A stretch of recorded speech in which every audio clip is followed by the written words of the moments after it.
그게 다냐? 엄마, 저도 오죽하면 이래요? 3억이면 엄마 노후에 충분하시잖아요. 저 지금 사업 터지기 일보 직전이에요. 이거 아니면 안 된다고요. 그래, 3억.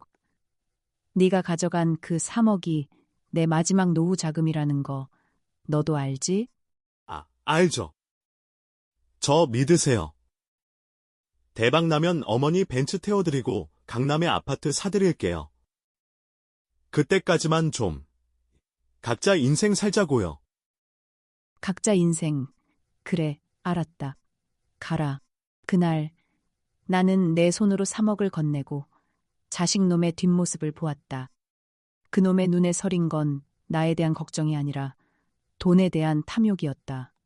3억. 그것으론 타인이 되었다. 일주일이 지났다. 전화 한 통 없더라. 아니, 오죽하면 싶다가도 그래도 라는 생각이 드는 건 내가 어리석어서였을까. 밥이 참 차네. 그 차가운 밥을 꾸역꾸역 삼키고 있을 때 전화기가 울렸다. 재혁이 놈이었다.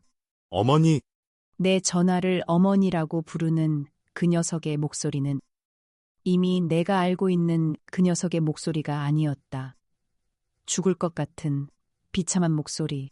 재혁이를 키우느라 나는 생선 비린내를 온몸에 묻히고 살았다. 손이 트고 등이 휘어져도 좋았다. 그놈 하나만 잘 키우면 내 인생은 그것으로 좋겠다. 재혁아, 밥 식겠다. 얼른 먹자. 엄마, 나 공부 열심히 해서 꼭 호강시켜 드릴게. 그놈의 약속은 내게 세상에서 가장 아름다운 주문이었다. 그 주문을 믿고 나는 평생을 바쳤다. 남편이 일찍 떠나고 홀로 이 녀석을 키우면서 단 한 번도 나를 위해 돈을 써본 적이 없다. 그렇게 모은 3억이었다. 내 땀과 피, 그리고 내 노후의 전부. 그것을 아들은 너무나 쉽게 가져갔다. 어머니, 저 이번에 진짜 대박이에요. 이거만 투자하면 상장사 대표 돼요. 저 한 번만 믿어주세요. 재혁아, 이건 내 마지막 보루다. 어머니, 저도 어머니 아들이에요. 자식이 죽겠다는데 그것도 안 도와주세요? 제가 잘 되면 어머니는 저절로 잘 되는 거잖아요. 그놈의 자식이라는 이름, 그 이름에 나는 또 무너졌다. 3억을 건넬 때 나는 그놈의 눈에서 미안함 대신 안도감을 보았다. 그리고 그 안도감은 나에 대한 감사가 아니라 승리의 확신이었다. 다시 일주일 만에 내 앞에 선 아들은 내가 알던 아들이 아니었다. 3억을 가져갈 때의 당당함은 사라지고 빚쟁이에게 쫓기는 도망자 같았다. 너, 이게 무슨 꼴이야? 어머니, 죄송해요. 제가. 그 사람이 사기였어요. 3억은? 어떻게 된 거야? 저도 다 당한 거라고요. 지금 빚이 2억이나 생겼어요. 뭐, 빚이 2억. 하늘이 무너지는 것 같았다. 3억은 증발했고 자식은 거지가 되어 돌아왔다. 어머니, 저 일단 여기서 지낼게요. 빚쟁이들이 집까지 찾아와서요. 여기서? 너, 나 각자 인생 살자며. 어머니, 저 지금 죽을 것 같다고요. 자식이 죽겠다는데 그것도 못 해주세요? 그리고 어머니 집, 이것도 나중에 제 거잖아요. 놈은 뻔뻔했다. 3억을 날리고 이제는 내 마지막 보금자리인 집까지 탐내고 있었다. 나에 대한 미안함은 눈꼽만큼도 없었다. 오로지 자신의 생존만을 걱정하고 있었다. 그놈은 정말로 내 집에 자리 잡았다. 나는 다시 그놈의 식모가 되었다. 3억을 가져갈 때는 그렇게 당당하더니 이제는 짐덩이가 되어 내 어깨를 짓눌렀다. 아침 저녁으로 밥을 차리고 빨래를 하고 그놈의 짜증을 받아내야 했다. 내 노후는 그렇게 지옥이 되었다. 재혁아, 너 밥 먹고 설거지 좀 해. 귀찮아. 나 지금 피곤하다고. 나중에 내가 알아서 할게. 그놈의 나중에는 한 번도 오지 않았다. 나는 지쳐갔다. 몸도 마음도. 그리고 내 안에 무엇인가가 무너지고 있다. 어머니, 재혁이 그이 지금 어디 있어요? 아, 애미야. 여기는 왜? 그 사람 저한테 돈 다 빼가고 잠적했어요. 우리 이혼한 지 반년이나 됐는데 이제 와서 또 제 돈을. 어머니, 저 좀 살려주세요. 충격이었다. 3억이 아니라 그놈은 이미 오래전부터 며느리 돈까지 빼먹고 있었다. 그리고 이혼했다는 사실조차 내게 비밀로 했었다. 나는 내 자식의 실체를 그제야 마주하게 되었다. 그놈은 내 아들이 아니었다. 그놈은 내 인생을 갉아먹는 기생충이었다. 그날 밤 나는 잠을 이룰 수 없었다. 내 평생을 바친 결과 이것이란 말인가. 배신감과 절망이 내 몸을 휘감았다. 하지만 그 슬픔은 이내 분노로 바뀌었다. 나는 결심했다. 이대로 무너질 수 없다. 그놈에게 마지막으로 가르침을 주기로 했다. 재혁아, 일어나. 아, 왜요? 피곤해 죽겠는데. 이것 봐. 이게 뭐예요? 효도 계약서? 그놈은 코웃음을 쳤다. 계약서? 그런 게 무슨 소용이냐는 듯. 엄마, 이런 게 무슨 소용이에요? 우리가 부모 자식인데?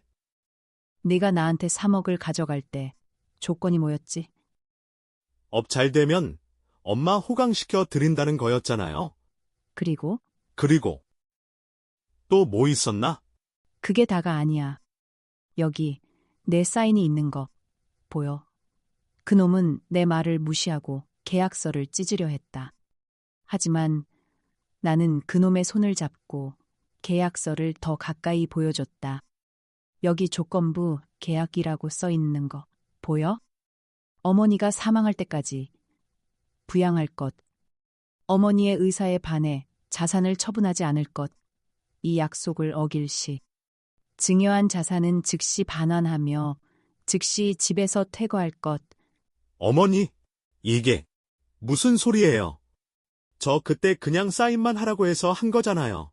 그게 바로 효도 계약서야.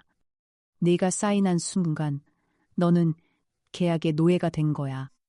내가 나를 부양하지 않았으니 너는 계약을 위반했어. 3억은 내 거야. 그리고 이 집도 내 거야. 너는 당장 내 집에서 나가야 해.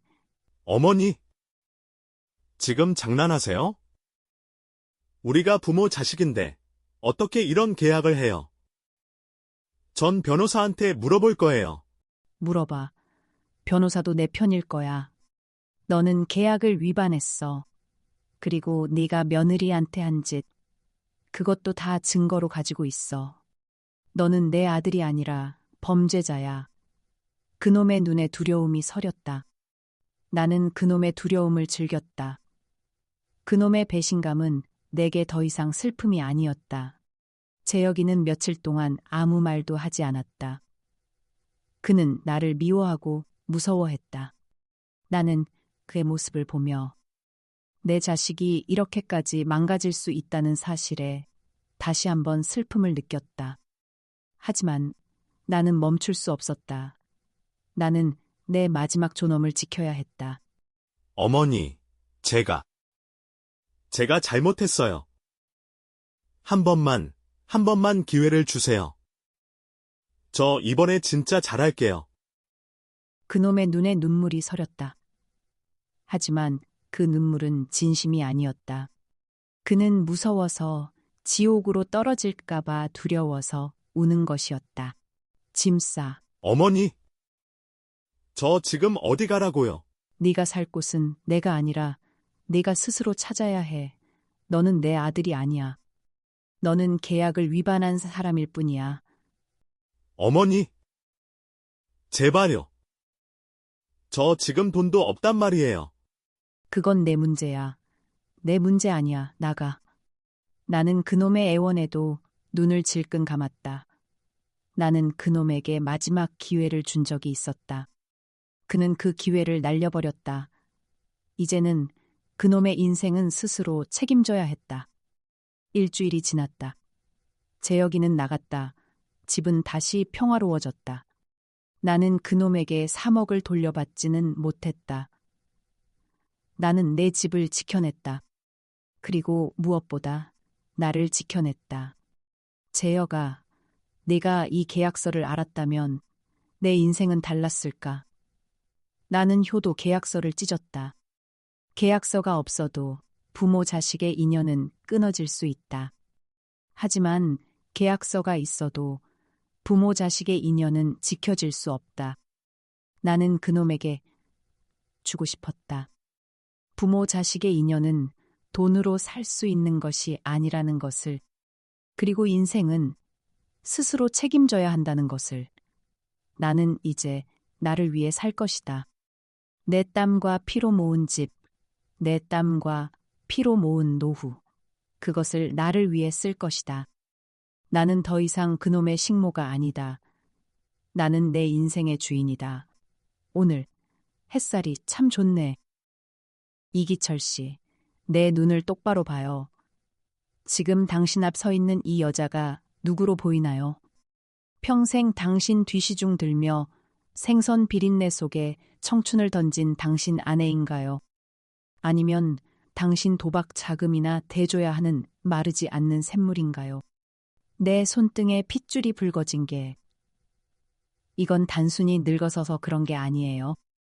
내 신뢰가, 당신이라는 인간을 향했던 마지막 연민이 산산조각 나서 터져 나오는 비명이에요. 당신이 집안을 풍비박산 냈을 때도 나는 울지 않았어요. 남들 보기에 부끄러울까봐 나는 눈물 대신 칼을 들고 시장 바닥에서 생선 배를 갈랐어요. 그런데 당신이 어떻게 나한테 이럴 수 있어요?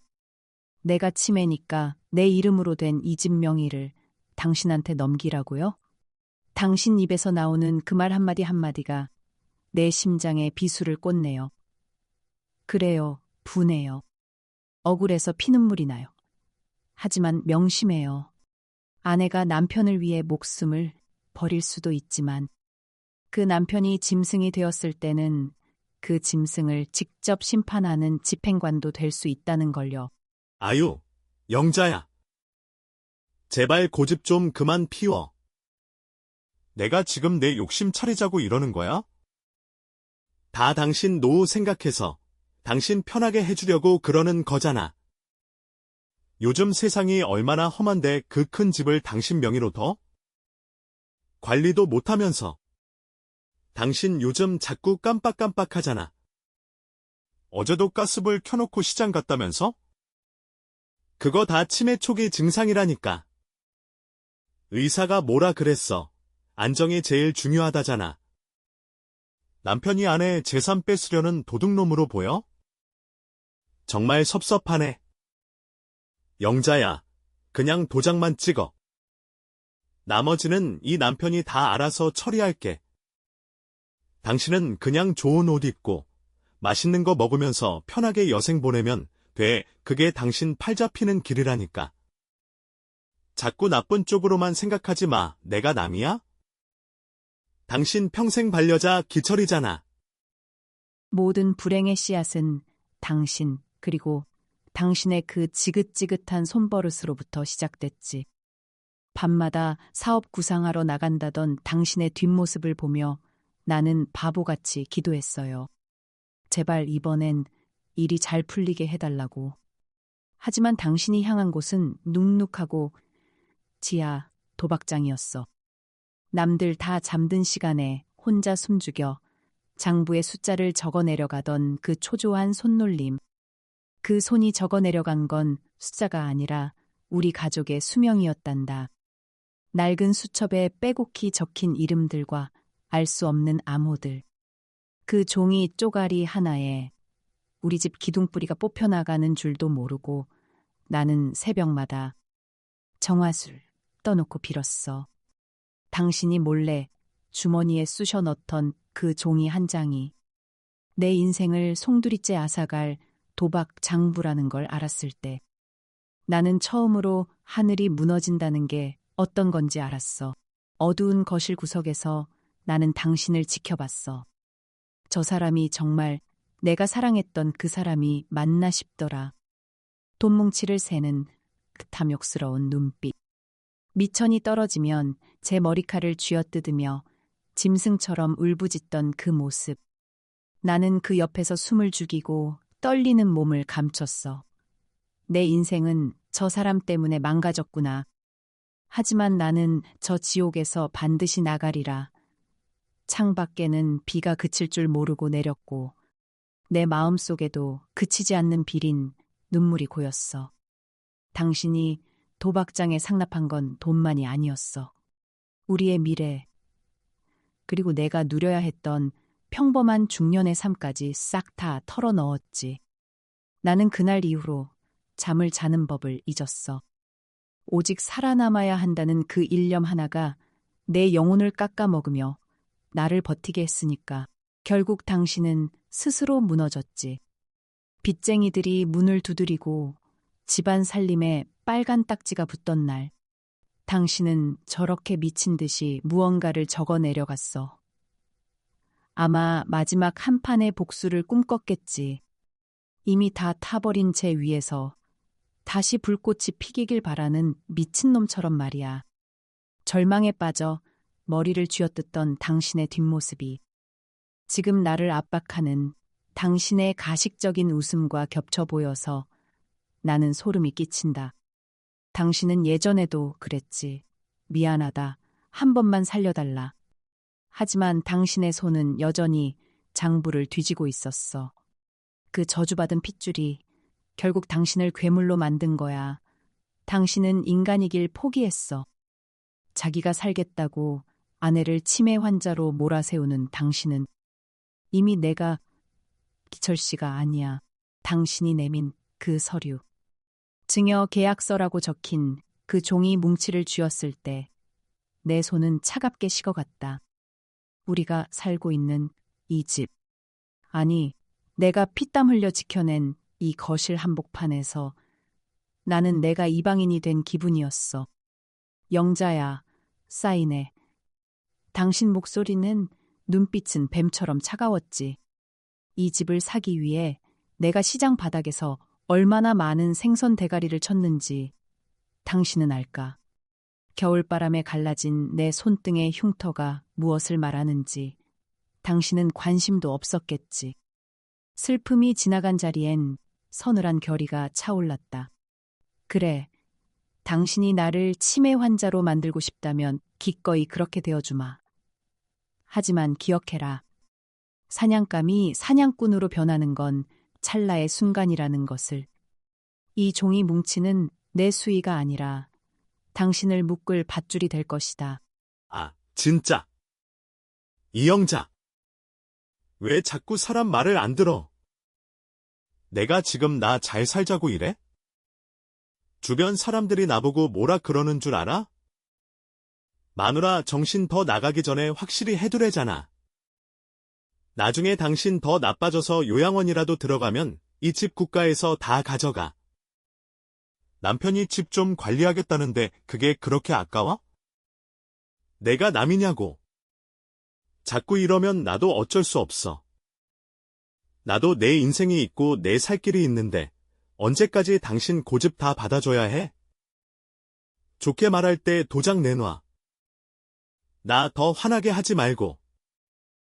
어차피 당신은 이제 아무것도 판단 못하잖아. 그러니까 전문가인 내 말 들어. 손가락질하는 당신의 모습에서 나는 악마를 보았다. 내가 지켜온 건 내 가정이 아니라 나를 잡아먹으려는 괴물이었구나. 새벽 4시, 얼어붙은 시장 바닥에 앉아 나는 매일 전쟁을 치렀다. 차가운 칼날이 생선뼈에 부딪힐 때마다 내 청춘도 조금씩 잘려나갔지. 당신이 도박으로 날려먹은 판돈을 메우기 위해 내 손가락 마디마디는 굽어갔고 얼음물에 절여진 손등은 피가 터져 진물이 났어. 그래도 참았다. 영자씨, 남편 사업은 좀 어때? 상인들의 물음에 나는 억지 웃음을 지었어. 당신이 밖에서 내 평판까지 다 깎아 먹어도 나는 당신을 남편이라 믿었으니까. 내 몸에 밴 비린내는 씻어도 씻어도 지워지지 않았지만 나는 그 냄새가 훈장인 줄 알았다. 내 가정을 지켜내는 거룩한 향기라고 믿었으니까. 그런데 당신은 그 비린내 난다며 내 손을 뿌리쳤지. 그 더러운 손으로 내 재산을 탐내면서 말이야. 아무도 없는 방 안에서 나는 무너져 내렸다. 정갈하게 차려입은 한복 소매로 눈물을 닦으며 생각했어. 영자야, 너 참 헛살았구나. 내 인생은 실패작이야. 하지만 거울 속에 비친 내 눈빛은 아직 죽지 않았더라. 슬픔이 바닥을 치면 도끼가 올라온다는 걸 그때 알았지. 당신이 숨겨둔 녹음기를 발견했을 때 나는 울음을 멈췄다. 영자, 저 여자 금방 가실 거야. 조금만 참으면 이 집 다 내 거니까. 당신이 친구들과 나누던 그 소름 끼치는 대화들. 그래, 기철 씨. 당신이 원하는 대로 해줄게. 나는 아주 완벽한 치매 노인이 될 거야. 당신이 안심하고 당신의 탐욕을 다 드러낼 때까지 나는 기꺼이 미친 척 해주마. 이 눈물은 당신을 향한 마지막 잡이었다.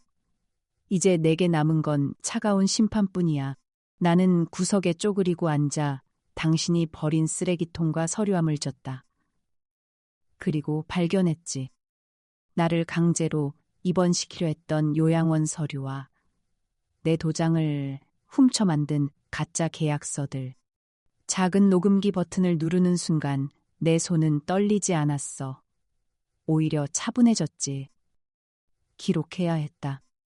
당신이 어떻게 모욕했는지, 반려자라는 이름으로 어떤 범죄를 저질렀는지, 당신이 친구들과 낄낄거리며 내 재산을 분배하던 그 역겨운 웃음소리까지 하나도 빠짐없이 담았다. 당신은 몰랐겠지.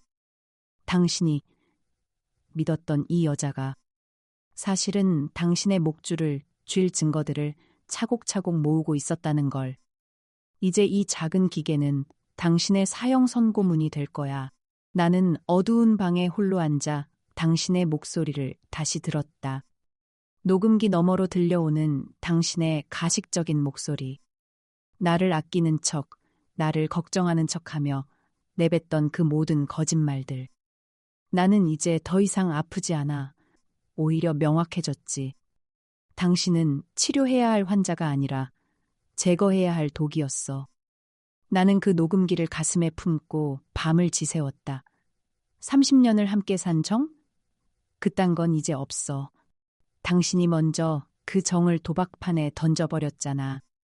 당신이 내 영혼을 갉아먹을 때 나는 이미 마음을 정했어. 내일 아침 법정에 서는 날 당신은 보게 될 거야. 당신이 우습게 알던 그 치매 노파가 어떻게 당신의 인생을 송두리째 무너뜨리는지. 법정의 공기는 차가웠지만 나는 당당했다. 가장 아끼는 진한색 한복을 입고 나는 증인석에 앉았다. 판사님을 바라보는 내 눈빛엔 흔들림이 없었지. 당신은 옆에서 여전히 연기를 하고 있더군. 슬픈 표정, 아내를 걱정하는 남편의 가면. 하지만 그 가슴 속엔 이 집을 팔아 도박판으로 달려갈 생각뿐이라는 걸 나는 다 알고 있었어. 본인이 치매라는 사실을 인정합니까? 판사님의 물음에 나는 당신을 쳐다보며 미소 지었어. 피고인 이영자 씨, 그리고 입을 열었지. 판사님, 저는 치매가 아닙니다. 제가 치매였다면 제 남편이 저를 죽이려 모의하는 이 소리들을 담아낼 수 없었을 겁니다. 녹음기에서 당신의 목소리가 흘러나오자 법정 안은 거대한 파도처럼 소란스러워졌어. 당신은 당황해서 내 녹음기를 뺏으려 달려들었지만 이미 늦었어. 영자, 저 여편네. 병원에 집어넣기만 하면 끝이야. 도장도 벌써 다 찍어놨어. 당신의 그 추한 목소리가 온 천하에 울려 퍼졌지. 당신의 지인들이, 당신의 누이들이 입을 벌리고 당신을 쳐다보더군. 당신의 그 지저분한 행색만큼이나 더러운 진실이 드러나는 순간이었어. 이건 조작이야. 저 여자가 미쳐서 거짓말하는 거라고. 당신의 절규는 이제 아무런 힘이 없었어. 진실은 이미 판결문의 잉크처럼 번지고 있었으니까. 나는 조용히 녹음기를 판사님께 제출했다. 그리고 당신의 눈을 똑바로 쳐다봤지. 당신은 부들부들 떨며 나를 노려봤지만 그 눈엔 이제 공포뿐이더군. 판사님, 평생을 바친 가정이었습니다. 하지만 이 사람은 그 가정을 도박판에 던졌고 이제는 제 생명까지 위협하고 있습니다. 부디 이 사람의 탐욕으로 저를 그리고 제 삶을 지켜주십시오. 판사님의 의사봉 소리가 법정에 울퍼졌다. 탕, 탕, 탕. 그 소리는 내 30년 한을 풀어주는 종소리였고 당신에게 내려지는 영원한 퇴출 명령이었어. 당신은 주저앉아 오열했지. 하지만 나는 알아요. 그건 반성의 눈물이 아니라 다 잡은 돈줄을 놓친 괴물의 울음소리라는 걸. 법정 문을 열고 나오자 눈부신 햇살이 나를 맞이했다. 기자들이 몰려들어 플래시를 터뜨리고 질문을 쏟아냈지만 나는 그저 웃기만 했어. 그 미소는 복수의 쾌감이 아니라 드디어 나를 찾은 자의 평온함이었지. 기철 씨, 당신 덕분에 나는 깨달았어. 누군가를 위해 사는 인생은 결국 모래성과 같다는 걸. 이제 나는 나를 위해 살 거야. 내 손에 밴 생선 비린내를 이제는 향긋한 차, 향기로 덮을 거야. 당신이 그토록 좋아하던 그 어두운 도박판에서 혼자 썩어가겠지. 하지만 나는 이 밝은 햇살 아래로 걸어갈 거야. 30년 만에 처음으로 나는 진정으로 자유롭다. 안녕, 나의 지옥이었던 사람이여. 환갑 잔칫날, 미역국 대신 이혼 서류를 내밀고 나간 남편이었습니다. 20살 어린 여자랑 새 삶을 찾겠다며 제 몫에 낡은 상가 쪼가리 하나 던져주고 당당하게 나가던 그 뒷모습을 아직도 잊지 못합니다. 그런데 3년이 지난 오늘 그 남편이 제 집 문 앞에 기어왔습니다. 그것도 휠체어를 타고 그 상간녀의 손을 잡고요. 영순아, 나 좀 살려줘. 형님, 갈 데가 없어서 염치불구하고 이렇게 왔습니다. 형님? 누가 내 형님이야? 그리고 당신 나가면서 그랬지? 다시는 나 안 본다고. 죽어도 이 집 근처엔 안 온다고. 30년을 식당 불판 앞에서 기름 냄새 맡아가며 뒷바라지했습니다. 그 양반 교수 만들고 자식들 번듯하게 키워내니 돌아온 건 배신이었습니다. 영순아, 나도 이제 내 인생 살고 싶어. 명자 씨는 나를 이해해주는 사람이야. 당신이랑은 말이 안 통해. 이 상가 건물, 이거 당신 가져. 나 이거 포기할 테니까 깔끔하게 이혼해줘. 당신 미쳤어? 환갑에 바람이나? 이 상가가 뭐가 어쩌고 어째? 그 상가는 누가 봐도 망해가는 구도심의 낡은 건물이었습니다. 하지만 저는 알고 있었죠. 시청에 다니는 조카를 통해 그 일대가 조만간 초고층 주상복합으로 재개발된다는 극비 정보를요. 그래, 당신이 정 그렇다면 이 낡은 거라도 감지덕지하고 받아야지. 대신 나중에 딴소리하기 없기야. 제발 내 눈앞에서 사라져줘. 걱정 마. 내가 미쳤다고 당신한테 다시 오겠어? 명자 씨랑 남은 인생 행복하게 살 거야. 그 인간, 이혼 도장 찍자마자 제가 가진 상가 건물 앞에서 명자랑 팔짱 끼고 사진을 찍어 보내더군요. 고마워, 영순아. 덕분에 짐 덜었어. 라는 문자랑 같이요. 저는 억울해서 오는 대신 조용히 움직였습니다. 변호사를 만나 상가 명의 변경을 확실히 하고 재개발 조합에 가입했습니다. 그리고 철수가 남기고 간 나머지 재산, 시댁 식구들이 노리던 시골 땅까지 싹 다 정리해서 현금화했습니다. 피눈물을 삼키며 버틴 시간이었죠. 영순아, 너 소식 들었어? 그 인간, 상간녀한테 홀려서 전 재산 다 털어먹고 도박까지 손댔다더라. 1년쯤 지나니 들려오는 소식은 가관이었습니다. 철수는 명자 명의로 사업을 벌이다 사기를 당했고 명자는 철수의 돈으로 명품을 휘두르며 호혜호식하다가 철수가 돈이 떨어지자 태도가 싹 변했다더군요. 돈 가져와. 이 무능한 인간아. 교수면 뭐해. 돈 한 푼 안 나오는데. 내가 당신 같은 늙은이랑 왜 사는지 알아? 돈 때문이었어. 그리고 드디어 2년 뒤 제 상가 부지가 재개발 확정 판정을 받았습니다. 보상금만 20억이 넘었고 새로 지어질 주상복합 상가 2층 전체를 우선 분양받는 조건이었죠. 저는 하루아침에 막대한 자산가가 되었습니다. 낡은 상가 쪼가리가 황금알을 낳는 거위가 된 겁니다. 그런데 이 인간들이 어떻게 알았는지 제 주소를 알아내서 찾아온 겁니다. 그것도 철수는 뇌졸중으로 반신불수가 된 채로요. 영순아, 내가 잘못했어. 그년한테 속았어. 내 재산 다 뺏기고 병들니까 나를 짐짝 취급해. 갈 데가 없어. 제발. 형님, 저희가 갈 데가 없어서 그래요. 이 사람, 이대로 두면 죽어요. 제발 자비 좀 베풀어주세요. 자비? 너희가 나한테 자비를 베풀었니? 내 환갑날 이혼 서류 내밀 때 너희한테 자비가 있었어? 어차피 형님 돈 많으시잖아요. 이 큰 집에 방도 많은데 이 사람 방 하나만 내주면 되잖아요.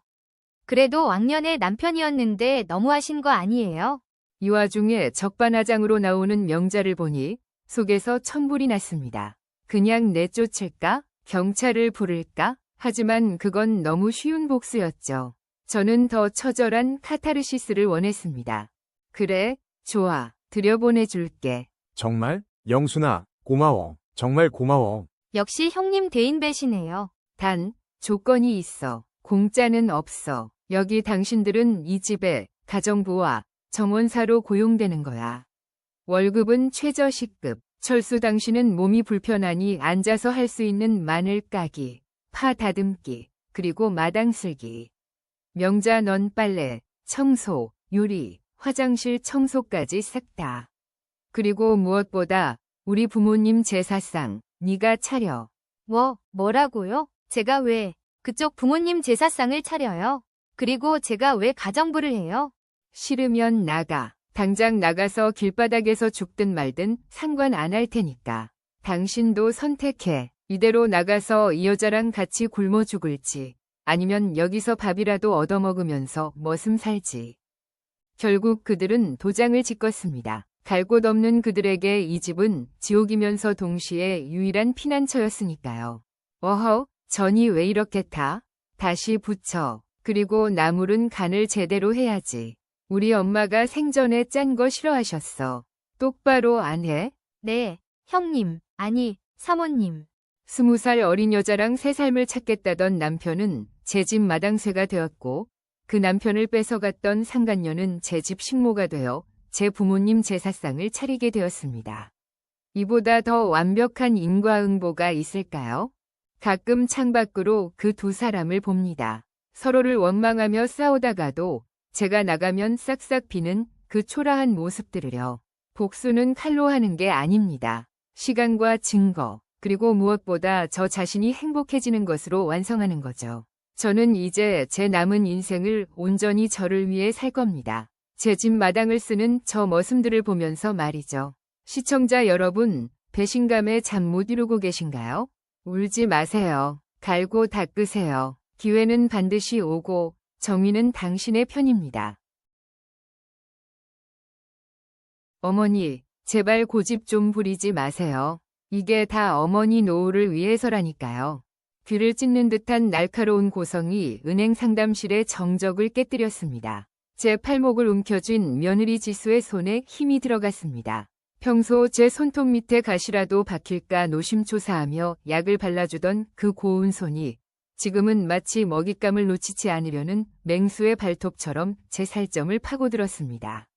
차가운 에어컨 바람이 나오는 은행 대리석 바닥 위에서 저는 사시나무 떨듯 떨었습니다. 제 뒤에는 검은 정장을 입은 눈빛이 살벌한 사내 둘이 병풍처럼 버티고 서 있었습니다. 며느리는 서류를 제 코앞까지 들이밀며 펜을 쥐어주려 했습니다. 어머니, 사인 한 번이면 돼요. 떡집 건물이며 땅이며 관리하기 힘드시잖아요. 저희가 대신 해드린다니까요. 그녀의 눈은 웃고 있었지만 입가는 미세하게 경련하고 있었습니다.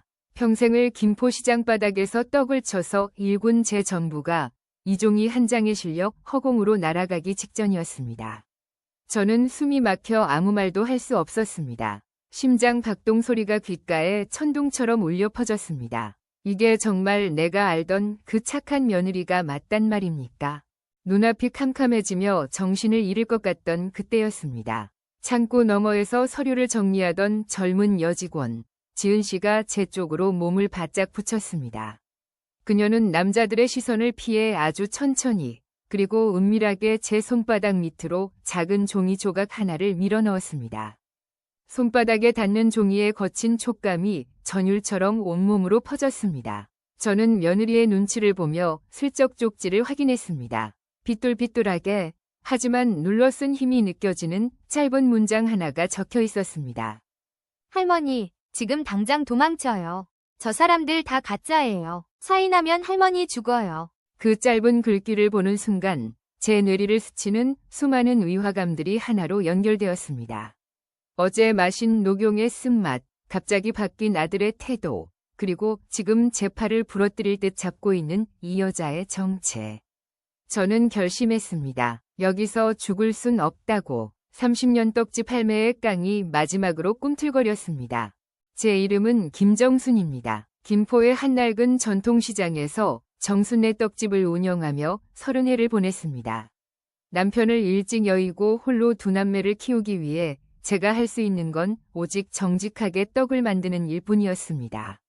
새벽 4시, 모두가 잠든 시간에 일어나 차가운 물에 쌀을 씻고 김이 모락모락 나는 시루를 들어 올리며 저는 매일 기도했습니다. 우리 아이들 배골치 않게만 해달라고요. 손마디가 뒤틀리고 무릎 연골이 다 닳아 없어질 때까지 저는 쉬지 않았습니다. 손님들이 할머니 떡은 식어도 쫄깃해 라고 칭찬해 주실 때마다 그게 제 유일한 보람이었습니다. 그렇게 모은 돈으로 작은 상가 건물을 사고 땅도 조금 샀습니다. 그게 제 노후이자 자식들에게 물려줄 마지막 사랑이라 믿었으니까요. 제 삶은 그저 그렇게 하얀 백설기처럼 정갈하고 평화롭게 마무리될 줄로만 알았습니다. 3년 전 아들이 지수를 데려왔을 때 저는 세상에서 가장 행복한 시어머니였습니다. 지수는 참으로 영리하고 싹싹했습니다. 어머니, 고생 많으셨어요. 이제 제가 효도할게요. 그 말이 빈말인 줄 알면서도 저는 마음이 녹았습니다. 지수는 매일 저녁 제 거친 손에 핸드크림을 발라주고 명절이면 시장 사람들에게 줄 떡 상자까지 직접 포장하며 제 어깨를 세워주었습니다. 그런 며느리가 석 달 전부터 녹용을 다려오기 시작했습니다. 유명한 한의원에서 지어온 귀한 약이라며 하루도 거르지 말고 마셔야 한다고 신신당부했죠. 어머니, 요즘 얼굴색이 안 좋으세요. 이거 드셔야 오래오래 저희랑 같이 사시죠. 제가 정성으로 다렸으니까 꼭 다 드셔야 해요. 아셨죠? 그 다정한 목소리가 사실은 저를 천천히 죽음으로 인도하는 저승사자의 노랫소리였다는 것을 저는 그때 알았어야 했습니다. 녹용을 마시기 시작하고 보름이 지나자 이상한 증상들이 나타났습니다. 아침마다 머리가 깨질 듯 아프고 낮에도 멍하니 앉아있는 시간이 늘어났습니다. 떡 배달 주소를 잊어버리거나 방금 한 말을 기억하지 못해 손님들과 실랑이를 벌이는 일도 잦아졌습니다. 며느리는 걱정스러운 얼굴로 제 곁을 지켰지만 사실은 동네 사람들에게 제 험담을 퍼뜨리고 다녔습니다. 우리 어머니, 요즘 치매 증상이 심해지셔서 걱정이에요. 자꾸 헛소리를 하시고 기억을 못 하셔요. 저는 억울했습니다. 정신이 맑을 때도 있었지만 그 약만 마시면 온몸의 기운이 빠져나가고 혀가 꼬였습니다. 며느리가 건네는 그 검은 액체 속에 무엇이 들어있는지 확인해 보려 했지만 그녀는 항상 제가 마시는 것을 끝까지 지켜보고 잔을 가져갔습니다. 저는 점점 제 집안에서 투명인간이 되어갔고 저 스스로도 내가 정말 미쳐가는 건가 의심하며 자괴감에 빠졌습니다. 은행에서 가까스로 탈출한 뒤 저는 지은 씨가 알려준 비밀 장소로 향했습니다. 그녀는 제 손을 꼭 잡고 울먹이며 말했습니다. 할머니, 사실 제 어머니도 저 여자 때문에 돌아가셨어요.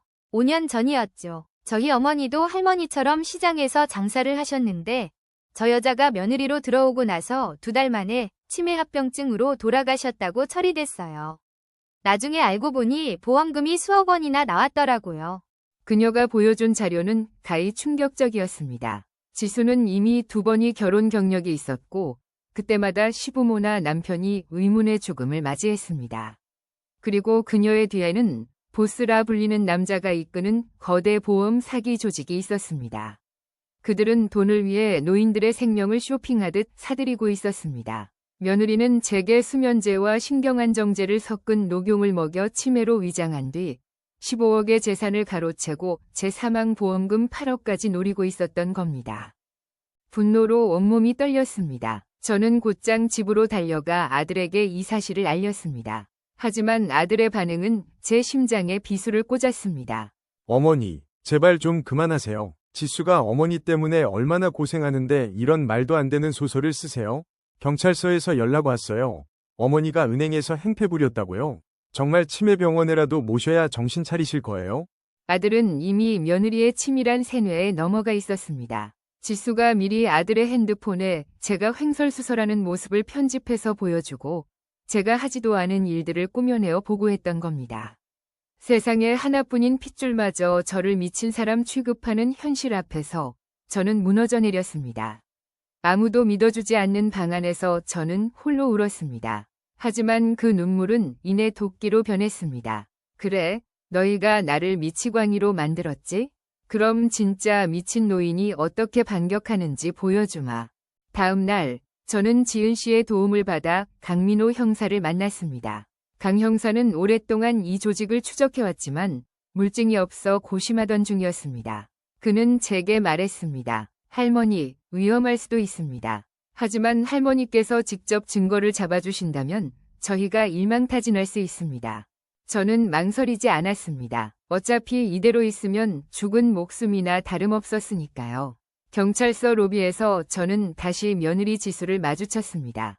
그녀는 기자들 앞에서 가증스럽게 눈물을 훔치며 저를 부축하는 척했습니다. 어머니, 집에 가요. 제가 맛있는 거 해드릴게요. 형사님, 저희 어머니가 몸이 편찮으셔서 그래요. 죄송합니다. 저는 그녀의 품 안에서 죽은 듯이 숨을 죽였습니다. 소름 끼치는 살기를 느끼면서도 저는 치매 노인 연기를 완벽하게 해냈습니다. 집으로 돌아온 후 며느리의 감시는 더욱 삼엄해졌습니다. 그녀는 제가 도망치지 못하도록 방문을 밖에서 잠그기까지 했습니다. 칠흑 같은 어둠 속에서 저는 혼자만의 전쟁을 시작했습니다. 지은 씨가 몰래 전해준 초소형 카메라들을 저는 집안 구석구석에 설치했습니다. 한밤중 문틈으로 새어들어오는 며느리의 웃음소리가 들렸습니다. 그녀는 누군가와 전화하며 제 재산을 어떻게 나눌지, 저를 언제 처리할지 깔깔거리며 대화하고 있었습니다. 그 소리를 들으며 저는 이를 악물었습니다. 손톱이 손바닥을 파고들어 피가 났지만 통증조차 느껴지지 않았습니다. 오직 살아야 한다는 생각, 저 악마 같은 여자에게 제 인생을 넘겨줄 수 없다는 일념뿐이었습니다. 결정적인 순간은 생각보다 빨리 찾아왔습니다. 며느리는 제가 잠든 줄 알고 주방에서 약을 제조하기 시작했습니다. 저는 미리 설치해둔 거울 뒤 카메라의 각도를 확인했습니다. 그녀는 능숙하게 하얀 가루를 녹용병에 쏟아부었습니다. 영감탱이 하나 보내는 건 일도 아니었는데 이 할망구는 왜 이렇게 즐겨? 내일이면 다 끝나겠네. 15억. 드디어 내 손에 들어오는구나. 그녀의 혼잣말까지 생생하게 녹음되었습니다. 저는 침대 밑에서 그 광경을 휴대폰으로 실시간 확인하며 전율했습니다. 이제 증거는 충분했습니다. 하지만 강 형사는 신중했습니다. 할머니, 배후 조직의 보스까지 잡으려면 그가 직접 범죄를 사주하거나 자백하는 영상이 필요합니다. 저는 고개를 끄덕였습니다. 마지막 호랑이 굴로 들어갈 차례였습니다. 며느리는 저를 데리고 한 외딴 별장으로 향했습니다. 그곳에는 은행에서 봤던 그 보스가 앉아 있었습니다. 그는 거드름을 피우며 서류 뭉치를 내밀었습니다. 할머니, 이제 좋은 곳으로 보내드릴게. 여기 사인만 하면 편해져. 아들도 찬성했어. 이제 할머니는 푹 쉬기만 하면 돼. 저는 지은 씨가 개조해준 특수 안경을 고쳐 썼습니다. 안경테에 숨겨진 렌즈가 보스의 오만한 얼굴을 정면으로 비추고 있었습니다. 저는 일부러 손을 벌벌 떨며 물었습니다. 이거 사인하면 나 죽이는 거야? 우리 지수가 그러더라고. 당신들이 시키는 대로만 하면 돈 많이 벌 수 있다고. 보스는 비릿한 웃음을 지으며 대답했습니다. 그래, 지수가 아주 똑똑해. 이미 앞선 2명도 지수 덕분에 깔끔하게 처리했거든. 할머니가 마지막이야. 그의 입에서 터져나온 잡백. 저는 속으로 쾌재를 불렀습니다. 그때 제 안경과 연결된 유튜브 라이브 방송의 시청자 수가 10만 명을 돌파했습니다. 지은 씨가 미리 커뮤니티와 SNS에 현직 연쇄 살인마의 범죄 현장 생중계라는 제목으로 링크를 뿌려둔 덕분이었죠. 댓글창은 분노로 폭발했습니다. 미친 거 아냐? 당장 신고해. 할머니 제발 무사하세요. 저 여자 예전 사건 범인 맞네. 수십만 명의 증인이 실시간으로 탄생하는 순간이었습니다. 보스는 그것도 모른 채 제게 펜을 강제로 쥐어주려 했습니다. 저는 안경을 벗어 탁자 위에 똑바로 놓으며 차갑게 웃었습니다. 이보게, 요즘 세상이 어떤 세상인데 이런 구닥다리 수법을 쓰나? 뭐? 이 할망구가 진짜 미쳤나? 보스가 소리를 지르며 제 멱살을 잡으려는 찰나 별장의 유리창이 박살나며 사이렌 소리가 울려 퍼졌습니다. 경찰이다. 모두 움직이지 마. 강민호 형사와 무장 경찰들이 들이닥쳤습니다. 며느리 지수는 사색이 되어 뒷문으로 도망치려 했지만 이미 포위망은 좁혀진 뒤였습니다. 그녀의 가느다란 손목에 차가운 수갑이 채워졌습니다. 그녀는 끝까지 연기를 시도했습니다. 형사님, 오해해요. 우리 어머니가 치매라서 그래요. 하지만 강 형사가 휴대폰 화면을 그녀의 눈앞에 들이밀었습니다. 실시간으로 올라오는 수만 개의 욕설 댓글과 그녀의 범행 장면이 담긴 영상. 그녀의 눈동자가 좌우로 미친 듯이 흔들리더니 이내 바닥에 주저앉아 비명을 질렀습니다. 법정은 아비규환이었습니다. 며느리 지수와 보스는 서로에게 죄를 뒤집어 씌우며 추잡한 공방을 벌였습니다. 하지만 제가 제출한 15개의 장면별 증거 영상과 지은 씨의 증언 앞에서는 무용지물이었습니다. 재판장은 그들에게 무기징역을 선고했습니다. 방청석에 앉아있던 아들은 오열하며 제 발치에 엎드렸습니다. 어머니, 제가 죽일 놈입니다. 제가 미쳤었나 봐요. 제발 저를 용서하지 마세요. 저는 아들의 등을 가만히 쓸어내렸습니다. 미운 마음이 왜 없겠습니까? 하지만 제 자식 또한 저 악마 같은 여자에게 이용당한 가엾은 영혼일 뿐이었습니다. 비가 내리는 법원 마당을 나오며 저는 깊은 숨을 내뱉었습니다. 30년 떡집 인생 중 가장 고된 하루가 끝나가고 있었습니다. 다시 일상으로 돌아왔습니다. 시장 사람들은 저를 김포 원더우먼이라 부르며 환호해 주었습니다. 지은 씨는 이제 제 수양딸이나 다름없는 사이가 되어 주말마다 떡집 일을 도와줍니다. 그녀의 어머니 위패 앞에 떡 한 접시를 올리며 저희는 함께 울고 웃었습니다. 사람들은 제게 묻습니다. 어떻게 그 무서운 사람들을 상대할 용기가 났느냐고요. 저는 그저 웃으며 대답합니다. 정직하게 땀 흘려본 돈의 가치를 알기에 그것을 더러운 손길에 더럽히고 싶지 않았을 뿐이라고요. 여러분, 인생은 백설기처럼 하얗기만 할 순 없습니다. 때로는 팥소처럼 검고 쓴 일들이 닥치기도 하죠. 하지만 잊지 마세요. 끝까지 자신을 믿고 용기를 낸다면 반드시 사이다 같은 결말이 기다리고 있다는 사실을요. 저는 지난 3년간 이 집의 유령이나 다름없었습니다. 명절? 그건 저에게 노동의 날일 뿐이었죠. 시어머니는 항상 명절 일주일 전부터 몸져 놓으셨습니다. 아이고, 허리가 끊어질 것 같네. 이번엔 제사 생략하자더니 손님들은 왜 이렇게 많이 온다니. 어머님의 한마디에 저는 퇴근 후에도 쉬지 못하고 시장을 받아 전을 부치고 나무를 묻혔습니다. 어머님, 이번 명절엔 남편도 출장 중이고 하니 제가 전날까지 음식 다 해놓고 당일 아침에는 일찍 친정 좀 다녀올게요. 아빠 환갑이시라 가족들이 다 모이기로 했거든요. 환갑이 뭐 대수라고. 요즘 환갑은 청년이야. 시댁에 손님이 줄줄이 올 텐데 며느리가 자리를 비워? 남들이 보면 내가 너 구박해서 쫓아낸 줄 알 거다. 정 가고 싶으면 음식이나 완벽하게 해놓고 가든지. 그 말을 믿은 제가 바보였습니다. 저는 어머님 입맛에 맞는 갈비찜을 위해 한우 2플러스 등급으로 30만 원어치를 샀고 어머님이 좋아하시는 동태전, 꼬지전, 호박전을 꼬박 8시간 동안 서서 부쳤습니다. 기름 냄새에 머리가 어지러웠지만 오직 내일이면 친정아빠를 볼 수 있다는 희망 하나로 버텼죠. 제가요? 저 어젯밤에 분명히 가방 안쪽 지퍼에 차키 넣어두는 거 어머님도 보셨잖아요. 가방이 세탁기에 통째로 들어간 것도 아닌데 어떻게 알맹이만 나와서 수건 속에 들어가 있냐고요. 내가 지금 시어머니가 일부러 넣었다는 거니? 내가 뭐가 아쉬워서 그 비싼 차키를 물에 담가? 너 지금 나 의심하는 거야? 세상에, 명절날 아침부터 며느리한테 도둑놈 취급을 다 받네. 내가 이 집에서 무슨 영광을 보겠다고. 어머님은 특유의 피해자 코스프레를 시작하셨습니다. 가슴을 쾅쾅 치며 뒷목을 잡으시는 그 모습. 예전 같았으면 제가 당황해서 죄송해요 어머님. 제가 착각했나 봐요 라고 했겠지만 이번엔 달랐습니다. 제 손은 이미 부들부들 떨리고 있었고 머릿속엔 확신이 들었거든요. 이건 사고가 아니라 명백한 테러였습니다. 저는 지난 3년간 이 집의 유령이나 다름없었습니다. 명절? 그건 저에게 노동의 날일 뿐이었죠. 시어머니는 항상 명절 일주일 전부터 몸져 놓으셨습니다. 아이고, 허리가 끊어질 것 같네. 이번엔 제사 생략하자더니 손님들은 왜 이렇게 많이 온다니. 어머님의 한마디에 저는 퇴근 후에도 쉬지 못하고 시장을 받아 전을 부치고 나무를 묻혔습니다. 어머님, 이번 명절엔 남편도 출장 중이고 하니 제가 전날까지 음식 다 해놓고 당일 아침에는 일찍 친정 좀 다녀올게요. 아빠 환갑이시라 가족들이 다 모이기로 했거든요. 환갑이 뭐 대수라고. 요즘 환갑은 청년이야. 시댁에 손님이 줄줄이 올 텐데 며느리가 자리를 비워? 남들이 보면 내가 너 구박해서 쫓아낸 줄 알 거다. 정 가고 싶으면 음식이나 완벽하게 해놓고 가든지. 그 말을 믿은 제가 바보였습니다.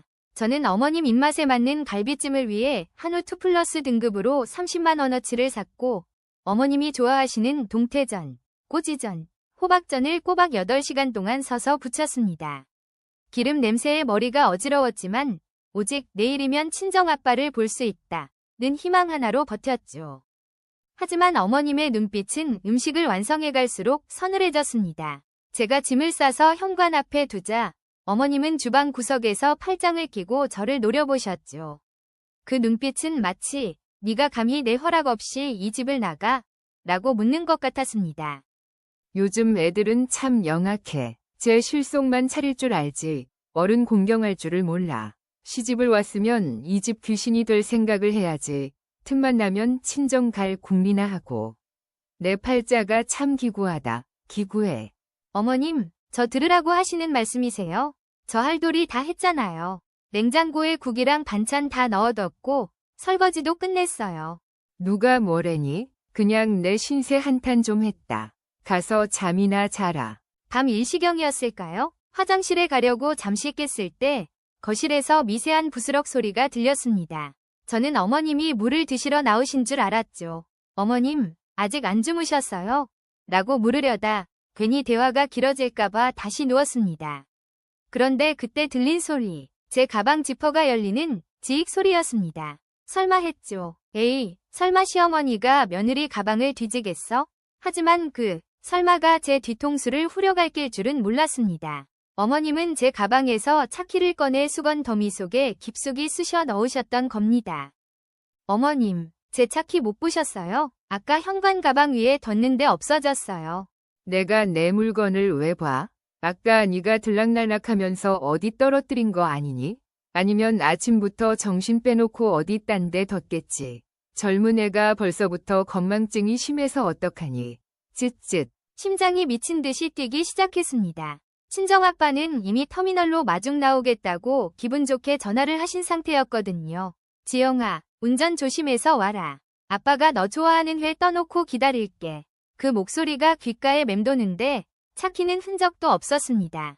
거봐라. 하늘이 너 가지 말라고 막으시는 거야. 조상님이 노하신 게 분명해. 차키 하나 간수 못하는 주제에 무슨 운전을 해서 고속도로를 타겠다고 난리니? 사고 안 난 걸 다행으로 알아라. 야, 어차피 못 가게 된 거 가서 저기 쌓인 과일이나 좀 깎아와라. 이따가 고모네 식구들 온단다. 어머님은 입가에 번지는 미소를 숨기지 못하셨습니다. 승리자의 미소. 제가 절망하는 모습을 보며 쾌감을 느끼는 그 표정을 보는 순간 제 안에 무언가가 툭 하고 끊어지는 소리가 들렸습니다. 이건 사고가 아니다. 범인은 이 집에 나랑 이논애밖에 없다. 잠깐, 어머님, 아침부터 무슨 빨래를 돌리신 거예요? 무슨 빨래긴. 어제 쓴 수건이랑 네가 벗어놓은 옷까지 몇 개 넣고 돌렸지. 왜? 내가 빨래해주는 것도 불만이냐? 갑자기 세탁기실에서 텅 하고 무거운 물체가 부딪히는 소리가 들려왔습니다. 저는 홀린 듯 다용도실로 뛰어갔습니다.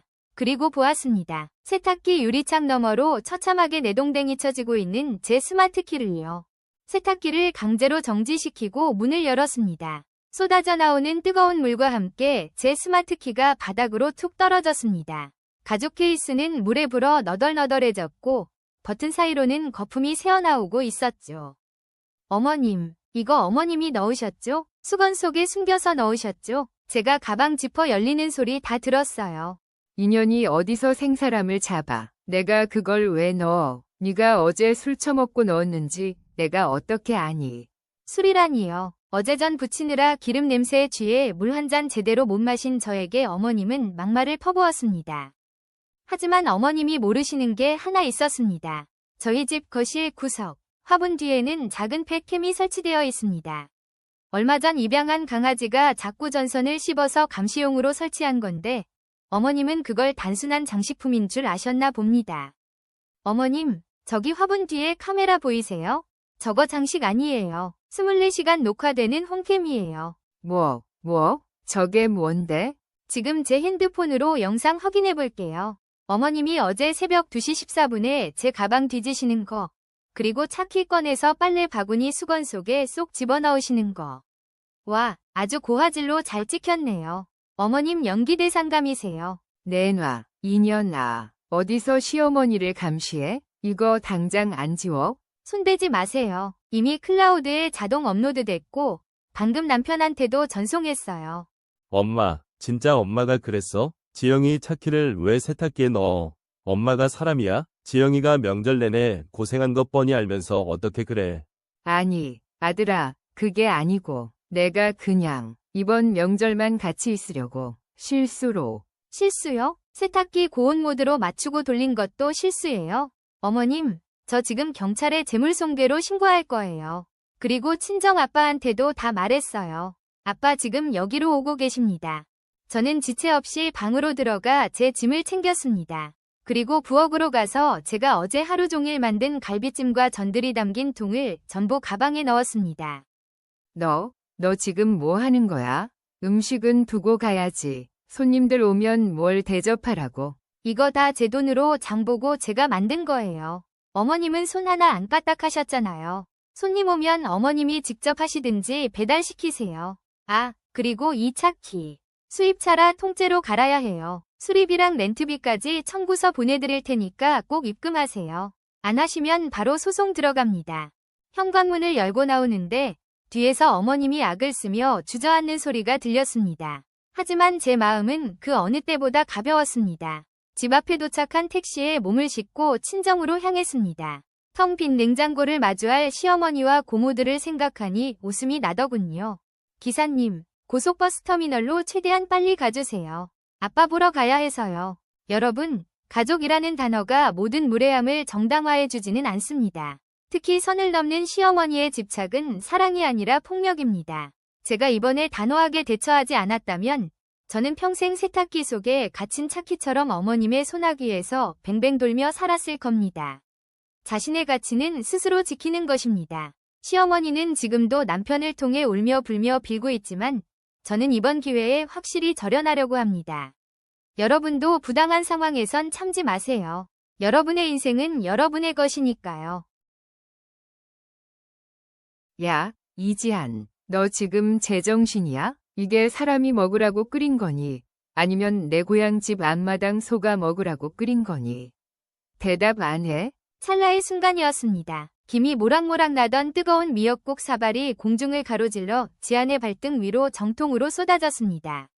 맵싸한 국물이 지안의 하얀 앞치마를 흉측하게 더럽혔고 갓 끓인 국물에 데인 발등이 타들어가는 듯한 통증을 내뱉었습니다.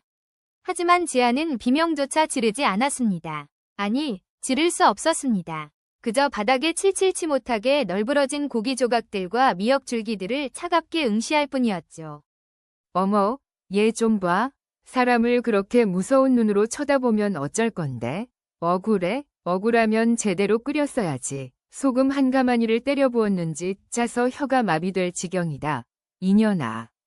이 여자는 모릅니다. 자신이 지금 바닥에 쏟아버린 것이 전 세계 정재계 인사들이 단 한 입을 맛보기 위해 6개월 전부터 예약하고 수천 달러를 기꺼이 지불하던 이른바 천재의 레시피였다는 것을요. 파리 미슐랭 3스타의 주방을 호령하던 지안의 손끝이 파르르 떨렸습니다. 분노 때문인지 아니면 자신의 처지에 대한 비참함 때문인지 알 수 없었습니다. 불과 2년 전만 해도 프랑스 파리의 밤은 온전히 지안의 것이었습니다. 세계 미식가들의 성지라 불리는 레스토랑, 레실. 그곳의 모든 요리를 최종 점검하고 주방의 질서를 잡는 수셰프. 그것이 이지안의 이름 앞에 붙은 수식어였습니다. 넌 소스가 0.1초 더 졸려졌어. 다시 해. 손님에게 완벽하지 않은 건 쓰레기나 다름없어. 그녀의 손끝에서 탄생한 요리는 단순한 음식이 아닌 예술이라 불렸고 까다롭기로 소문난 비평가들도 지안의 창의적인 감각 앞에서는 고개를 숙였습니다. 동양에서 온 작은 거인, 맛의 마법사. 하지만 신은 그녀에게 너무 가혹한 시련을 주었습니다. 어느 날 아침, 물을 마셨는데 아무런 맛이 느껴지지 않았습니다. 소금을 입에 털어 넣어도 레몬을 씹어도 혀는 침묵했습니다. 원인 불명의 미각 상실증. 셰프에게는 사형 선고나 다름없는 선고 앞에 지안은 모든 영광을 뒤로하고 한국으로 도망치듯 돌아왔습니다. 한국으로 돌아와 만난 남자 도준. 그녀의 화려한 과거를 전혀 모르는 도준은 지안에게 평온한 안식처가 되어줄 줄 알았습니다. 하지만 결혼과 동시에 시작된 시댁의 삶은 지안에게 또 다른 지옥이었습니다. 어머, 얘, 너 손이 왜 이렇게 느리니? 이 많은 설거지를 언제까지 붙들고 있을 거야? 너 같은 고졸 백수년 걷어준 우리 아들한테 고마운 줄 알면 몸이라도 빠릿빠릿하게 놀려야지. 우리 도준이가 너 같은 애랑 결혼한다고 했을 때 내가 얼마나 반대했는지 아니? 어머니, 지금 벌써 3번째 닦고 있어요. 기름기가 잘 안 빠져서 베이킹소다까지 써서 닦는 중이에요. 말대답은 꼬박꼬박 잘하지. 너 우리 집 들어올 때 몸뚱이 하나 달랑 들고 온 거 잊었어? 내 아들 앞길 막지 말고 시키는 대로 해. 너 같은 게 어디서 감히 귀한 내 아들 돈으로 먹고 살면서 요리하는 흉내를 내? 네가 하는 건 요리가 아니라 노동이야. 노동. 지아는 묵묵히 고무장갑을 조여맸습니다. 미각을 잃은 뒤로 그녀는 자신의 요리에 대한 자신감을 완전히 잃었고 시어머니의 독설은 송곳처럼 지안의 자존감을 구석구석 후벼 팠습니다.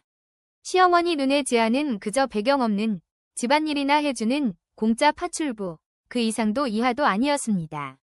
지안이 믿었던 마지막 보루, 남편 도준은 가장 잔인한 방관자였습니다. 퇴근 후 돌아온 남편에게 지안은 조심스럽게 오늘 있었던 일을 털어놓았습니다.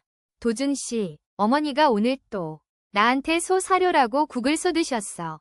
발등이 너무 따가워. 나 정말 너무 힘들어. 지안아, 엄마가 좀 보수적이시고 표현이 거칠어서 그렇지 본심은 안 그래. 네가 좀 더 싹싹하게 맞춰드리면 안 돼? 우리 엄마 평생 고생만 하신 분이야. 너 나 사랑한다며? 내 와이프면 그 정도도 못 참아줘? 나 지금 회사 프로젝트 때문에 머리 터질 것 같으니까 제발 집에서만큼은 나 좀 쉬게 해주라. 응? 도준은 지안의 상처난 발등을 쳐다보지도 않은 채 스마트폰 게임에만 열중했습니다.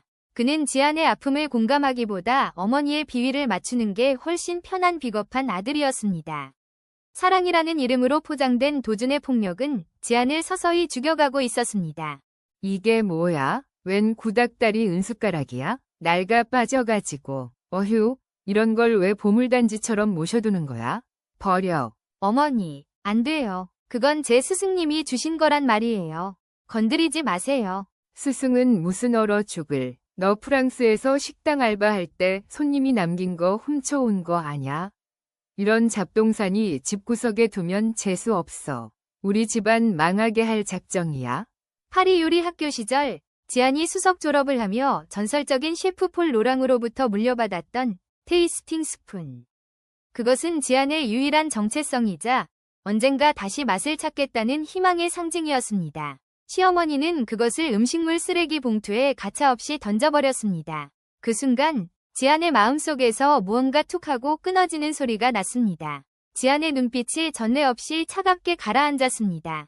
야, 너 똑바로 들어. 오늘 우리 도준이네 그룹 회장님께서 직접 우리 집을 방문하시기로 했어. 성 회장님 입맛이 얼마나 까다로운지 알지? 너 오늘 실수 하나라도 하면 그날로 내 짐 다 밖으로 던져버릴 줄 알아.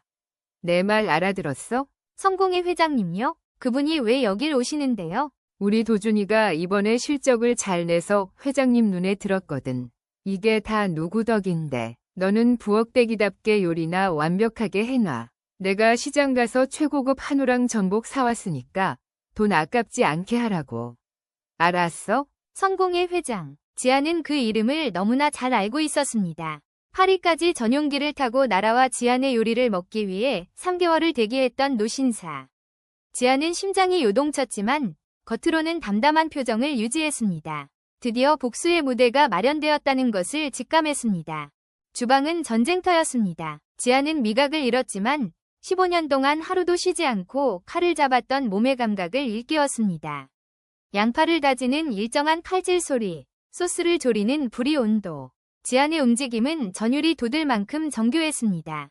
그때였습니다. 아니, 이게 뭐야? 왜 이렇게 간을 안 봐? 너 지금 회장님 먹일 요리에 독이라도 타는 거야? 왜 찍어 먹어보질 않냐고. 어머니, 제가 알아서 해요. 레시피가 머릿속에 다 있으니까 건드리지 마세요. 이게 어디서 시어머니한테 눈을 부릅떠. 네가 뭘 안다고. 시어머니가 지안의 팔을 세게 낚아채며 흔들었습니다. 그 바람에 예리하게 갈아둔 지안의 셰프 나이프가 그대로 지안의 왼쪽 검지를 깊숙이 파고들었습니다. 붉은 피가 순식간에 도마 위로 번져나갔습니다. 어머, 얘, 너 지금 일부러 그랬지? 회장님 오시는데 재수없게 피를 흘려? 엄살 부리지 말고 당장 나가. 내가 마무리할 테니까 저리 비켜. 지안은 주방 밖 차가운 바닥으로 내팽개쳐졌습니다. 피가 멈추지 않는 손가락을 낡은 행주로 칭칭 동여맨 채 지안은 거실 구석 어두운 곳에 앉았습니다. 주방 안에서는 요리에 대해 아무것도 모르는 시어머니가 역시 요리는 정성이지 라며 조미료와 소금을 닥치는 대로 쏟아붓는 소리가 들렸습니다. 지안은 눈을 감고 깊은 한숨을 내쉬었습니다. 이제 이 지옥 같은 연극을 끝낼 시간이 다가오고 있었습니다. 회장님, 오시느라 고생 많으셨습니다. 이쪽으로 모시겠습니다. 광택이 흐르는 검은색 세단에서 내린 성공의 회장은 압도적인 위엄을 풍기며 집 안으로 들어섰습니다. 시어머니와 도준은 허리가 끊어질 듯 90도로 인사를 하며 비굴할 정도로 아부를 떨었습니다. 지안은 복도 끝 어둠 속에서 그 광경을 지켜보았습니다. 회장은 거만한 시댁 식구들의 안내를 받으며 식탁으로 향했습니다. 박대리. 자네 어머니가 요리 솜씨가 일품이라고 해서 기대가 컸는데 실망이군. 네? 아니 회장님. 그게 무슨 말씀이신지.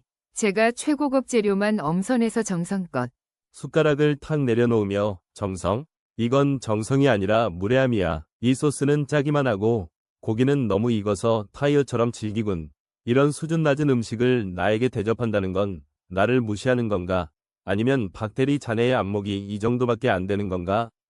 시어머니의 얼굴이 순식간에 흑빛으로 변했습니다. 지안이 간을 맞추기 직전에 시어머니가 제멋대로 쏟아부은 양념들이 요리를 완전히 망쳐놓은 것이었습니다. 성 회장은 참을 수 없다는 듯 자리를 박차고 일어나려 했습니다. 회장님, 잠시만요. 저 복도 끝에 계신 분. 무슨 일인가? 김비서, 지금 당장 나가세. 아니, 회장님, 저분 2년 전 파리 르시엘에서 배웠던 이지안 셰프님 아닙니까?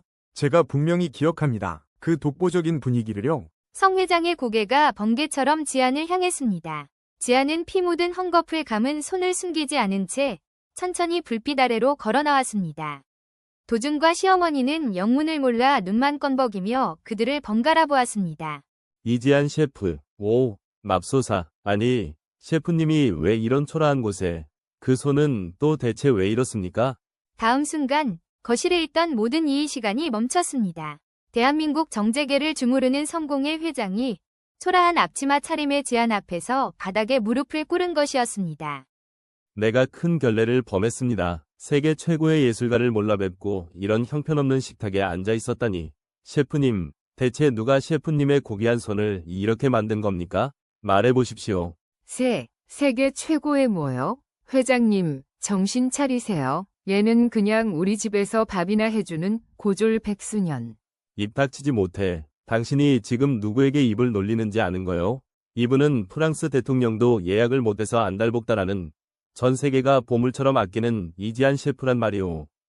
회장님, 귀한 걸음 하셨는데 이런 쓰레기 같은 음식을 내어드려 정말 죄송합니다. 제 자존심이 허락하지 않네요. 잠시만 기다려주시겠습니까? 지아는 주방으로 들어갔습니다. 당황해서 어쩔 줄 모르는 시어머니를 어깨로 밀쳐내고 피 묻은 헝겊을 풀었습니다. 그리고 새 붕대를 단단히 감은 뒤 칼을 잡았습니다. 미각은 여전히 침묵 중이었지만 지안의 뇌는 식재료의 모든 성질을 완벽하게 기억하고 있었습니다. 불꽃이 튀고 칼이 도마 위를 신들린 듯 춤추었습니다. 시어머니가 방해하던 때와는 비교도 할 수 없는 압도적인 아우라가 주방을 가득 채웠습니다. 15분 후 기적 같은 향기가 온 집안을 덮었습니다. 성 회장은 요리를 한 입 먹자마자 눈물을 흘리며 극찬했습니다. 역시 이 맛이야. 이지안의 영혼이 담긴 맛. 이지한 셰프님, 제안 하나 하겠습니다. 저희 호텔 총괄 셰프로 와주십시오. 백지수표를 드릴 테니 연봉은 직접 적으세요. 그리고 이런 쓰레기 같은 곳에서는 당장 나오시죠. 기꺼이 수락하겠습니다. 회장님. 그리고 박도준 씨. 지안아, 내가 다 설명할게. 엄마가 몰라서 그랬어. 내가 대신 사과할게. 사과는 필요 없어. 당신이 방관하고 당신 어머니가 소사료라고 쏟아버린 내 인생. 이제 당신들이나 실컷 먹어. 이혼 서류는 내일 내 변호사가 들고 올 거야. 아, 그리고 어머니. 제 손 다치게 하고 폭언하신 거. 이미 주방 CCTV랑 녹음기 다 따놨습니다. 폭행 및 상해죄로 고소할 거니까 법원에서 봬요. 지아는 시어머니가 쓰레기통에 쳐넣었던 은숟가락을 찾아 품에 안고 당당하게 문을 나섰습니다. 뒤에서 들려오는 시어머니의 비명과 남편의 비굴한 울음소리가 지안에게는 그 어떤 음악보다 감미로운 승리의 찬가처럼 들렸습니다. 1년 뒤 서울 도심 한복판. 가장 예약하기 힘든 레스토랑 입구에는 셰프리의 JIAN이라는 이름이 찬란하게 빛나고 있습니다. 지아는 이제 맛을 느낄 수 없다는 사실이 두렵지 않습니다. 수만 번의 연습과 고통이 만들어낸 그녀의 감각은 이미 미각의 영역을 넘어섰기 때문입니다.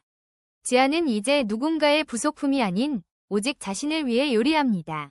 맛있게 드세요. 당신의 인생도 이 요리처럼 빛나길 바랍니다. 인생의 가장 어두운 터널을 지나온 지안의 미소는 그 어떤 요리보다 아름다웠습니다. 아니야, 그럴 리가 없어. 내 며느리가, 우리 지아 엄마가 어떻게 이런 말을. 어두운 거실, 홀로 앉아있는 제 손에는 작은 검은색 녹음기가 들려 있습니다. 스피커 너머로 흘러나오는 목소리는 너무나 익숙해서 소름이 끼칩니다. 제가 10년 동안 딸처럼 아끼고 믿었던 며느리, 유진이의 목소리였습니다. 하지만 그 입에서 나오는 단어들은 칼날보다 날카롭게 제 가슴을 후벼 팠습니다. 너는 우리 집의 짐이야. 네가 없어야 우리가 행복해. 6살 손녀 지아에게 건네는 그 독설은 살인보다 잔인했습니다. 저는 오늘 제가 알던 세상을 부수기로 했습니다. 이 지옥 같은 진실을 마주한 할머니의 이야기를 시작하려 합니다. 사건의 전조는 한 달 전부터였습니다. 우리 지아는 원래 잘 웃고 애교가 많던 아이였습니다. 그런데 유치원 캠프를 다녀온 뒤부터 아이가 변했습니다. 밤마다 바지에 지도를 그리기 시작했죠. 처음에는 그저 캠프에서 무서운 꿈을 꿨나 싶어 다독였습니다. 지아야, 괜찮아. 할머니가 있잖아. 하지만 증상은 심해졌습니다. 자다가 갑자기 비명을 지르며 깨어나 구석으로 기어들어 가더군요. 더 충격적인 건 지아의 가느다란 팔목이었습니다. 손톱으로 얼마나 긁어댔는지 피딱지가 앉아 너덜너덜해진 살점을 보고 저는 심장이 멎는 줄 알았습니다. 아이는 스스로를 파괴하고 있었습니다. 도대체 무엇이 6살 아이를 이토록 벼랑 끝으로 몰아넣은 걸까요? 어느 날 오후 지아의 가방을 정리하던 중이었습니다. 가방 구석에 꼬깃꼬깃 접힌 종이 한 장이 툭 떨어졌습니다. 펼쳐보니 지하에 서툰 글씨로 김진우 선생님은 무섭다라고 적혀 있더군요. 그 이름을 보는 순간 머릿속이 하얘졌습니다. 지아가 얼마 전부터 다니기 시작한 창의미술학원 선생님의 이름이었으니까요. 혹시 학원에서 무슨 일이 있었나? 생각이 거기까지 미치자 온몸에 소름이 돋았습니다. 아이의 이상 행동, 밤마다 꾸는 악몽, 그리고 자해까지. 모든 퍼즐 조각이 그 미술 선생님이라는 남자를 가리키는 것 같았습니다. 저는 그날부터 직접 확인하기로 했습니다. 학원 근처 편의점에 앉아 지아의 하원 시간을 지켜봤죠. 그런데 제 눈을 의심케 하는 장면을 목격했습니다. 김진우라는 그 젊은 남자가 학원 차에서 내린 지아를 한참이나 바라보더니 지아가 집으로 들어가는 골목 입구까지 몰래 뒤따라오는 게 아니겠어요? 전봇대 뒤에 숨어 지아를 관찰하는 그 눈빛. 제 확신은 분노로 바뀌었습니다. 저놈이구나. 저놈이 내 새끼를 겁주고 괴롭힌 범인이구나.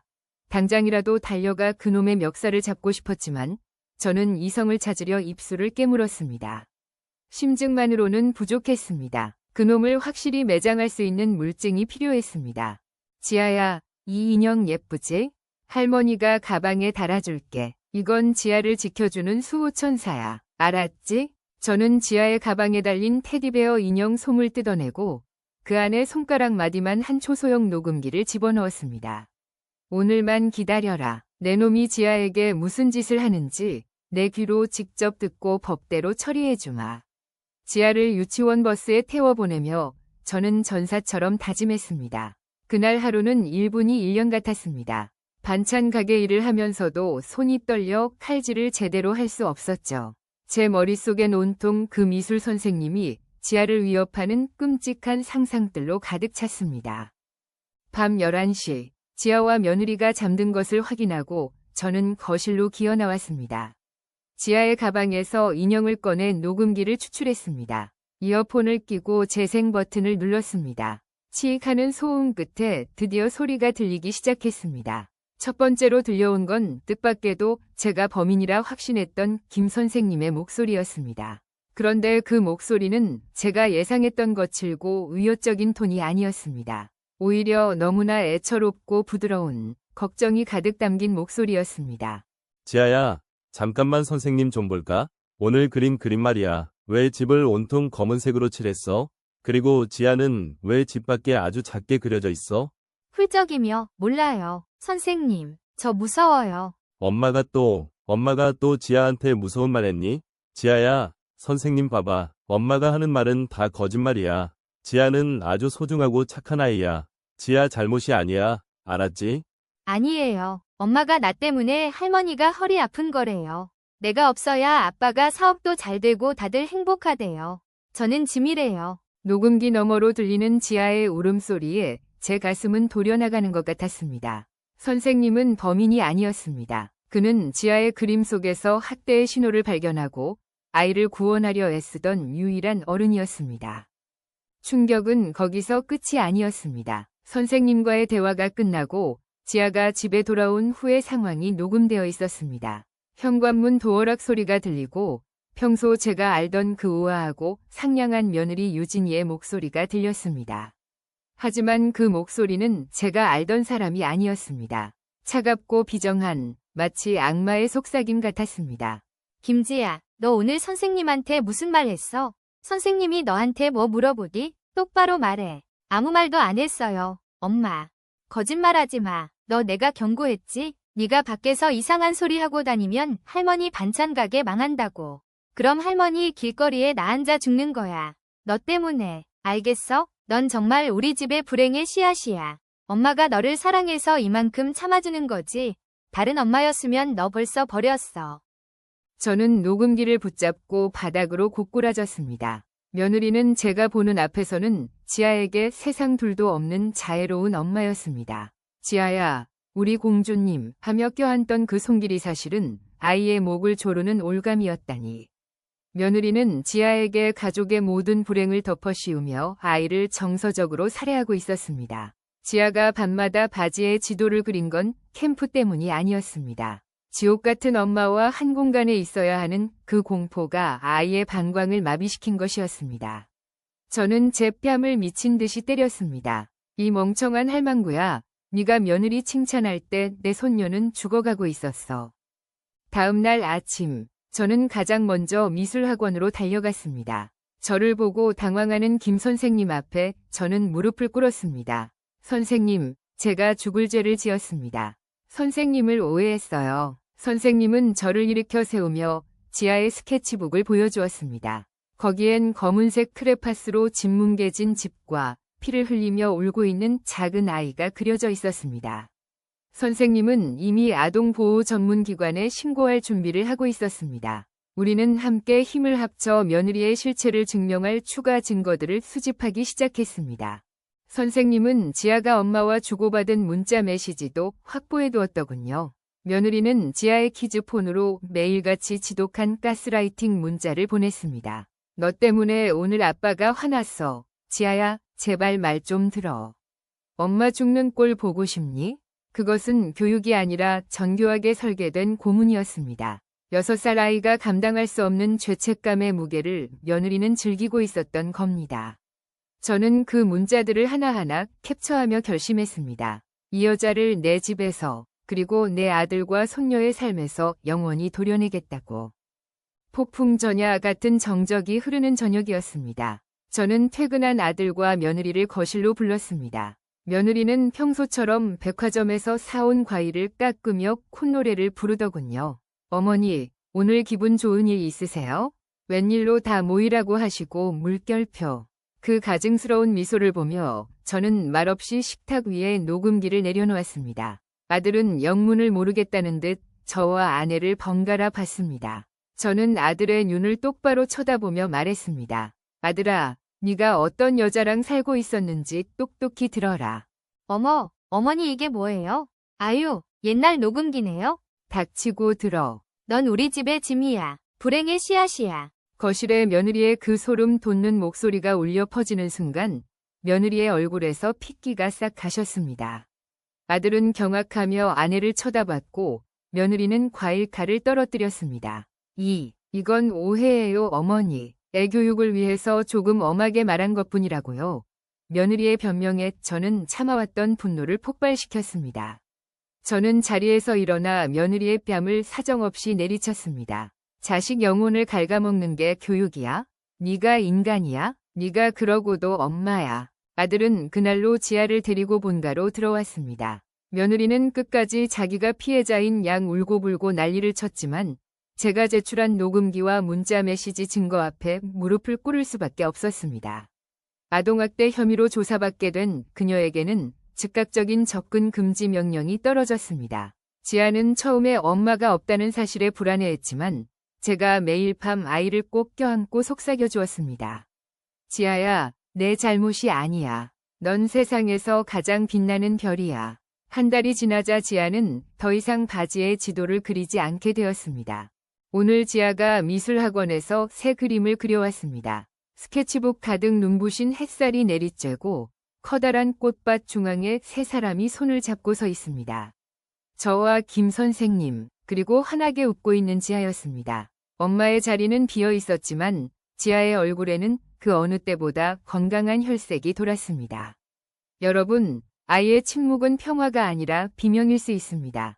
엄마니까 참는 거야 라는 말로 아이를 옥죄고 있지는 않나요?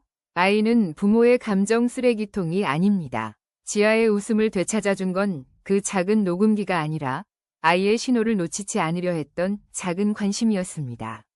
지아야, 사랑한다. 이제 우리 행복하자. 오늘 이야기가 여러분의 답답한 가슴에 조금이나마 위로가 되었거나 작은 깨달음을 주었다면 구독과 좋아요로 마음을 나눠주세요. 여러분의 응원 한마디가 제가 다음 이야기를 써내려가는 큰 힘이 됩니다. 비슷한 경험이 있으시거나 하고 싶은 말씀이 있다면 아래 댓글로 남겨주세요. 제가 하나하나 읽어보며 여러분의 인생을 함께 응원하겠습니다. 여러분의 가정에 평화와 행복이 가득하기를, 그리고 오늘보다 더 나은 내일이 찾아오기를 진심으로 기원합니다. 지금까지 오 마이 인생이었습니다. 시청해주셔서 감사합니다.